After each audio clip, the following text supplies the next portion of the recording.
Hello there, people. My name is Sho, and welcome to an episode of Game Things. For this week, Ubisoft have secured the rights to cloud stream Activision Blizzard Games for the next 15 years. This is Ubisoft's attempt to bolster the current offerings of Ubisoft Plus, its current subscription service. While this can be a great business decision by Ubisoft, at least to me, I still don't see the value of Ubisoft Plus, which starts from 15 USD per month for the PC access and 18 US dollars for the multi-platform access, which adds Xbox and Luna into the lineup.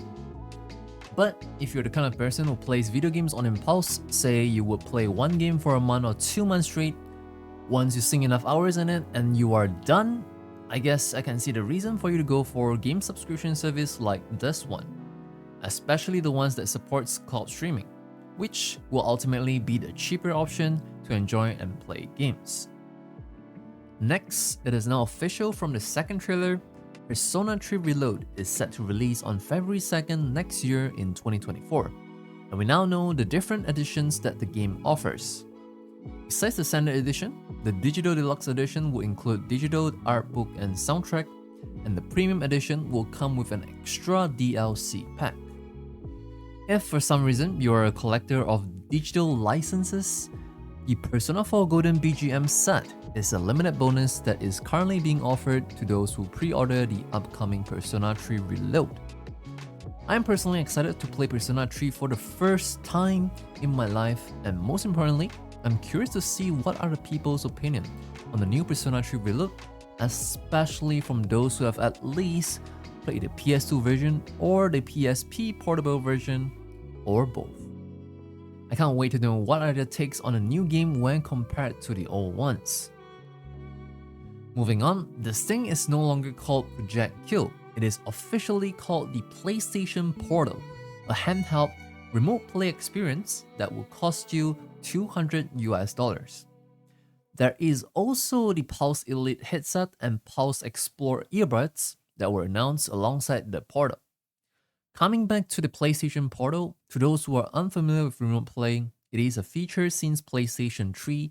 You will still need a PlayStation 5 console to play on it, and ultimately, what it allows you to do is to stream the game from your console to your PlayStation Portal via internet connection, which will be your Wi-Fi connection.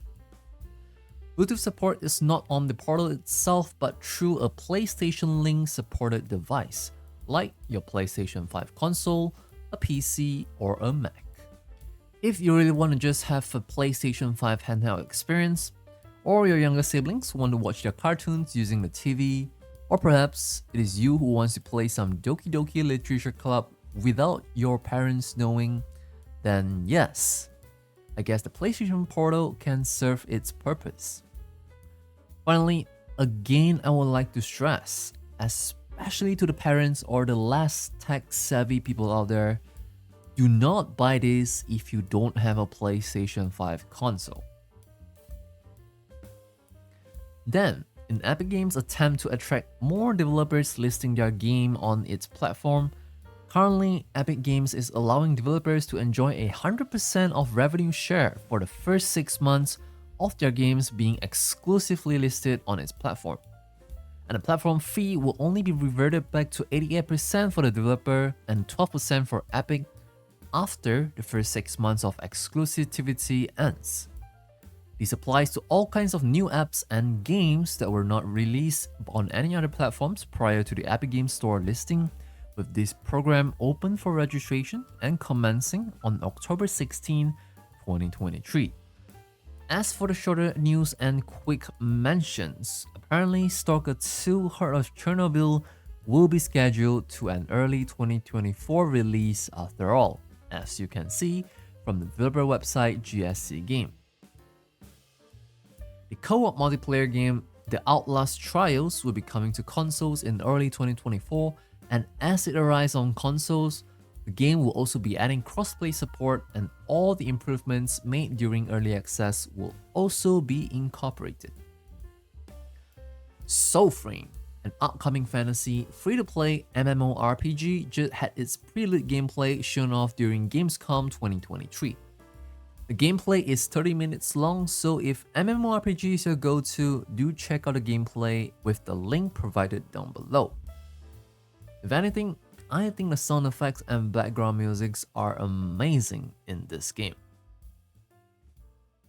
Finally, the upcoming single-player, first-person action game RoboCop Rogue City, which was originally planned for a release in September month, had been delayed into November 2nd this year. And so is the console version of Phasmophobia that we're expecting an August month release, again with its console release delayed into October month 2023 due to a recent unexpected fire incident that occurred according to their tweet, or I guess their X. Coming to the game releases of this week, we have Sea of Stars, a beautiful pixel graphics RPG that is story-rich with turn-based combat, making it a classic of the classics. Sea of Stars is released on the PlayStation 4 and 5, Xbox One, Xbox Series, Nintendo Switch, as well as PC, all on 29th of August. And this week, we also have Trine 5, A Clockwork Conspiracy, a new addition to the Trine series, which follow the footsteps of the well-received Trine 4, The Nightmare Prince, leaving the not-so-successful 3D approach from Trine 3, The Artifacts of Power, doubling down on the 2.5D platformer element for this new entry, which will be its core gameplay. Trine 5, A Clockwork Conspiracy is released on the PlayStation 4 and 5, Xbox One, Xbox Series, Nintendo Switch, and PC on 31st of August 2023. As for the free games for this week, Cave Story Plus is also a platformer, action-adventure indie game where you run, jump, shoot, and fly. This game does reminds me a lot of the 8-bit and 16-bit Game Boy Advance era games, and if this is your liking, remember to claim Cave Story Plus from the Epic Games Store. You have your time until September 7th. And that is the end of this week's episode of Game Things. Consider clicking that like button, it helps the video out. Subscribe and consider hitting the bell if you wish to receive notifications whenever we have a new upload here on YouTube. And to those who are still here for the fun piece, apparently you can beat the new Armored Core 6 with nothing but punches, demonstrated by a YouTuber named Zero Lenny, which we will provide a link to the video down below in the description. Apparently not just the core is armored up, even Max will resolve to punches when things get dirty.